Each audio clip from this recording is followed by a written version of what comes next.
আসসালামু আলাইকুম ভিউয়ার্স, দেখুন আজকে লেবু গাছটা ঝাড় জঙ্গল হয়ে আসছিল, নিচে পানি তো বর্ষার দিন ছিল, এই জন্য পরিষ্কার করছি, মানে আধা পরিষ্কার করছি। তো আজকে গাছে এই একটা লেবু পাইছি আর কি। এটা হচ্ছে গাছের লেবু, আর এগুলো হচ্ছে বোম্বাই মরিচ, এটাও গাছের, আমি লাগাইছিলাম। আর কচুল্লা পাতা তো স্বাস্থ্যের জন্য অনেক উপকার, ভালো।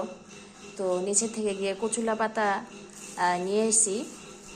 আর এই যে এই ফলটা, কচুল্লা পাতার ফলটাও খেলে আর কি স্বাস্থ্যের জন্য অনেক আর কি ভালো, উপকার। তো এগুলো নিয়েছি।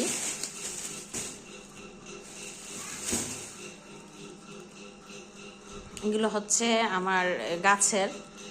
আর এই লতা এগুলো পরিষ্কার কইরা এই ঝোপঝাড় থেকে এই যে কচুল্লা পাতা এগুলো নিয়েছি।